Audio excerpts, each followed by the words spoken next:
Hey, it's Steven from Steven's Classic Garage. So we're here outside. Sorry about that. Open the lens cover. So we're here outside on top of the Mustang here for another update. Today is the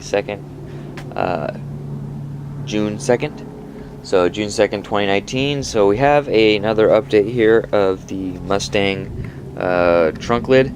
So I'm going to talk a little bit about what I learned from.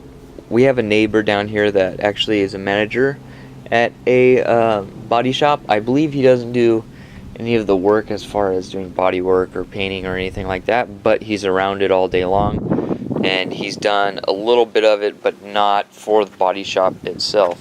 So he has a pretty good idea on how to get it done and how to get it done right. So basically he gave us some tips on what he thinks is wrong here.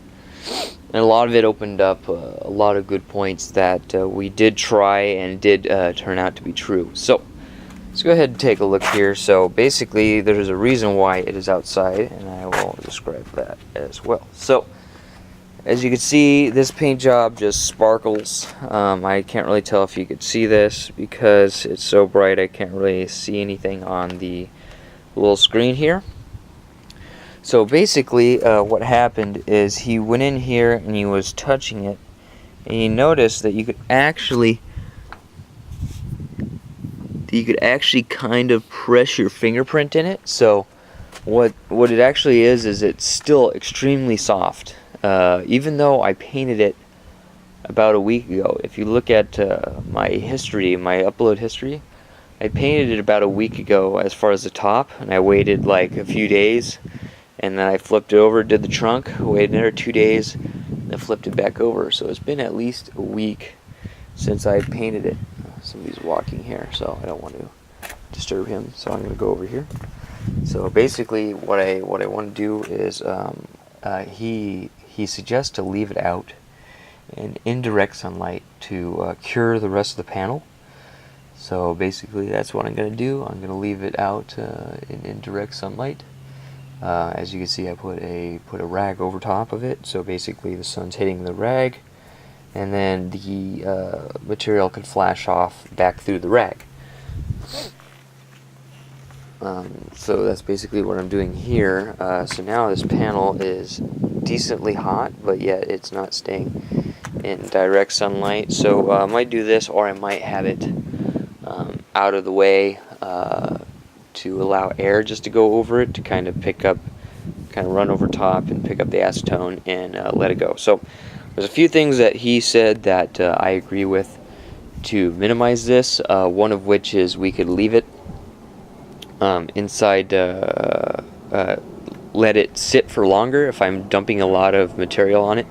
Because I want to get it so flat, I need to wait for the material to flash off first before I shoot it again. So the manufacturer and this is all with the clear. So with the Euro, they recommend 15 to 20 minutes flashing. I think I was waiting the 15 or 17 and a half minutes. I think usually I was waiting the average 17 and a half, which is the average between 15 and 20. But he thinks that it needs a longer time than that, especially if you're putting down that much material. Again, I did a 1/4 liter on this panel here. And basically what that is I did the math on it with like 100% transfer ratio. It's actually 9 thou of clear over 3 coats, so about 3 thou per coat, which is quite a bit. And that's with 100% transfer. So this gun will probably have like 60 to 80% transfer, probably more like 60, because of how high pressure I'm shooting. So you're talking maybe 5.4 thou of paint over those 3 coats. And obviously there's a lot less now because I've sanded the crap out of it pretty much. So as you know, I ran the rotary on it, and so that's basically what I used. I used the rotary to kind of get this finish. And you can see my reflection there off of the paint. And also, what you could always see very uniquely in the sun is you could start to see the swirl marks. So you could see the swirl marks just a little bit.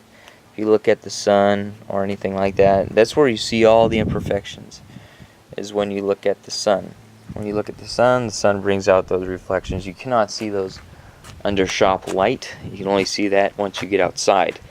So, but it's very, very little swirl marks. So obviously you start accumulating that when you wax it and you don't clean it properly, or when you're washing it and you don't use maybe too aggressive of a brush or something when you wax it or wash it, then you'll start to get more swirls on it. So that guy's just I was not able to glaze this yet, so that will probably just be fixed with a glaze, or maybe a little bit less aggressive. So swirl remover, and then maybe just a little bit so my swirl remover on the Meguiar's cut is a 3, so maybe with like a fourth step would be like a 1 cut on Meguiar's, and then the 5th step would be glaze, and then later on seal/wax to seal it in. So that's like a 6-step system. That will probably get rid of, and with a nice cutting, with all those have really nice aggressive cutting pads, which I do have. I have the yellow Hexalogic, I have the orange Hexalogic, I have the whites, 2 whites Hexalogic and a black. So one of them is probably going to be like a 1 cut on the Meguiar's, and I'll probably remove the swirls. So if you guys do shoot this Euro, do consider that. And I did kind of notice that I should have noticed that, because on some of these spots here, when I flipped it over and I shot the bottom, it has some indents of the foam on it. So I should have right then known that that it was a little soft. So hopefully I don't have that on the bottom, because obviously it's been sitting on the bottom for so long. So hopefully, because I only shot 2 coats on the bottom, so hopefully on the bottom we're looking really good. And I flipped it over, and there are a little bit of imperfections on the bottom that I didn't see before. For some reason, I guess it just dried weird, because when I walked around the panel like 2 or 3 times to see that everything was even, and it looks super even, but luckily with that there's gonna be some foam that goes in there, some insulation. I'll probably put some EVA foam or some sort of backing to try to keep down the temperature. I mean, you could already feel right now that you put your hand on it, crazy amount of temperature. So I might do that just to help with the ease of drivability. Maybe same deal on the Rabbit, put some insulation there, because I do plan on putting roof insulation in the trunk, insulation under the hood. I don't know about in the doors, but roof, trunk, and hood at least. And then I have insulation on the firewall to keep the heat from traveling through the firewall and into the cabin. So something else for cutting. So he recommended to, if you want a perfect finish, not like fast speed shop finish, to use fast speed detailing finish, is to not use the DA but do everything hand block at the beginning, which I do agree with. You know, I'm not getting paid for this job. Obviously, I'm doing it for my own project. So do it by DA. I do it by hand block, just to make sure that you get all of the quality that you're looking for, and then go to and then maybe use the DA to even it all out. So he recommended 800 for the quick the quick cut, and then use the 1,000, 1,500, and then 2,000. And then probably just because I'm there, I'll probably have the DA. I have some 3,000. I have some 5,000 coming tomorrow, so I'll use that as well. And then after you block it with 800, and then probably use the DA. I'll probably use the DA for the 1,000, 1,500, 2,000, 3,000, and 5,000.